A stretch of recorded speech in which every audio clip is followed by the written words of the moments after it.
DFTV tunda juhudi. Iddy Muselemu namwe mfise ndoto kuva na kera. Ikibazo gisa n'icavutse hagati y'umugwi wahoramwo wa Messager Ngozi na Gasogi United ko turabiza gutwara igikombe.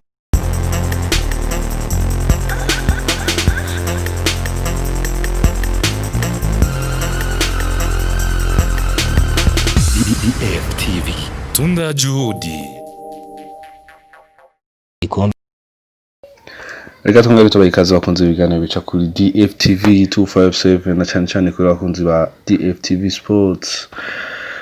Ibisanzwe mukaba muri kumwe nanje Maulidi Toy nk'abatuje kubaganira byinshi bivuga muri sports haba ngaha mu gihugu cyacu Burundi ndetse no ku mugabane w'Uburayi, ariko no munsi twaba turi kumwe n'umutumire ubona sonde no mu kinyamenyerero cyane mu mugwi wa Messager Ngozi, ariko no munsi akaba ariko kera mu gihugu cibanye cyo Rwanda mu mugwi wa Gasogi United. DFTV Sport twaba twamuronde kugira ngo tuganire nawe byinshi biriko biramuvuga ko n'imiteguro itandukanye ya championnat y'icyo gihugu cy'u Rwanda. Reka tubahe ikaze. Alo, ndabaramukije cyane bwana Iddy Muselemu. Ni sawa cyane, nawe ndabaramukije cyane. Bambaye na mbere nkafatikana kanya nka DFTV 257 ibicishije muri DFTV Sport wakeze kuri yo ntambwe mwashoboye gutera yo ku sohoka igihugu mukaja gukina mu kindi gihugu. Niteka kuri wewe ndetse niteka ku gihugu cyawe kuko ibyo nejo bundi bazogukenera uze kubufasha. Hama Iddy Muselemu novuga kuva ukiri muto wakinye muri Messager Ngozi, novuga ko ari umugwi wawe wagize muri kariyere yawe kugeza aho ugeze no munsi, ariko no munsi kaba uri mu mugwi wa Gasogi United.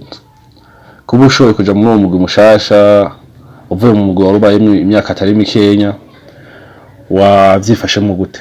Ego nivyo namaze igihe kirekire nkina ngaho muri Messager, nkina ngaho i Burundi, nkina muri national ngiriki, ariko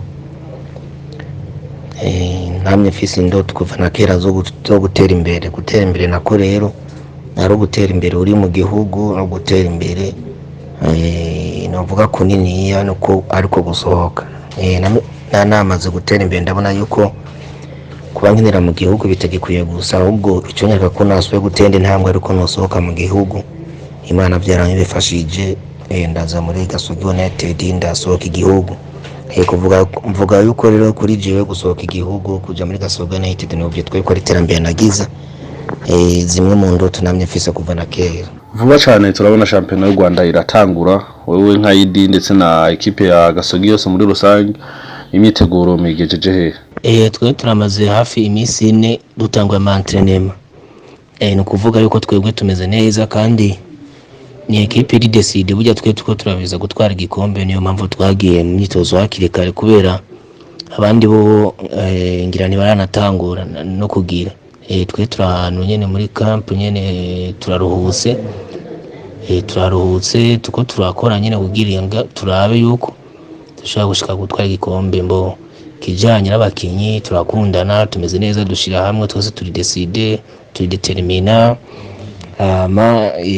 Sinzi ibindi novuga, ikintu novuga cyo nuko mbona yuko mbere kuri twe tubona yuko na championnat bayitebeje. Abakinyi bari tayari kabisa, tumeze neza nta kibazo. Mu gihe gitonye umaze uri mu mugwi wa Gasogi United, wowe n'abagenzi bawe ndetse na equipe muri rusange bakwakiriye gute? Mu gihe gitoya mbona tumaranye naho atari kirekire cyane, ndabona baragerageje kunyakira nyene nk'umushitsi mwiza kabisa, aramfata avec respect. Wanashaka na nisanze tunamenyeranye cyane, burya abakinyi twadushaka kumera nka cyo kimwe. Abakinyi twadufise ukuntu ducokozana tuganira mugasanga nyene ibintu nyene bimeze neza. Collaboration hagati ya jewe abakocha abakinyi inki harimwo icyo nakwita kumvikana cyane, turakundana cyane kabisa. Aho nta kibazo na kimwe mbona gihari. Transfer yawe iri muri transfer zavuze cyane haba mu gihugu cy'u Burundi ndetse no mu gihugu cy'u Rwanda. Wowe nka Iddy Muselemu ni kihe kintu ukwizeza haba ku bafana ba Gasogi United bakwizeye baragura mu mugwi wawe ndetse n'abafana ba sport muri rusange yuko ugiye kubashikiriza muri uwo mwaka w'imikino ugiye gutangura? Ego kuri aka kanya ngiye gukina muri uwo mugwi wa Gasogi United, sinavuga yuko ngiye gukina kwerekana nk'ivyo Messi yerekana muri Barcelona canke bande ba Ronaldo n'abandi. ariko ngiye gukora kwe, urabona na bintu bizosaba ko tumenyana n'abakinyi, menyere klima, ko urabona uhinduye championnat ibiba bimeze kimwe, nahinduye muhira, ibintu vyinshi cyane. Umva ndakeneye akanya kugira mbone kwanza ngene ibintu bimeze. Ndibaza nko ku match ya gatanu niho nzoba mbona ngene ibintu bizoba bimeze, ariko Paul Moma ntaco nobabwira, ntaco noba ndatangaje kubera championnat sindayibona ngene imeze.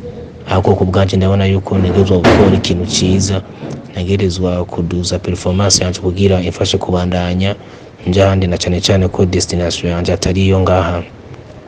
Yego, ariko gusa novuga ngo mpakanya tukarindira tukazoraba ko Imana izobimfasha, kubera ubone aracarekana nta kibura n'utangaza. Dusozera, hari ikibazo gisa n'icyavutse hagati y'umugwi wahoramwo wa Messager Ngozi na Gasogi United cerekeranye na transfer yawe. Ico kibazo hari ico kizi ko bijanye n'akabazo kaduze hagati ya Messager Ngozi na Gasogi United? Mbona ntukavuga ko byinshi kubera naka erere gusa kari kabaye, uturere gusa twabaye, baragerageje kudukosora, bakuba dukosora nta kibazo. Ndiko ndategura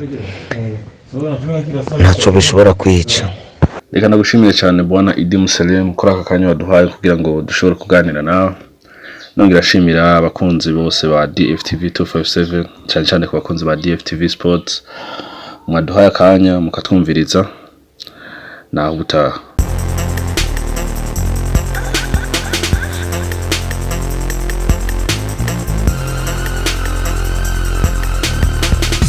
DFTV, tunda juhudi.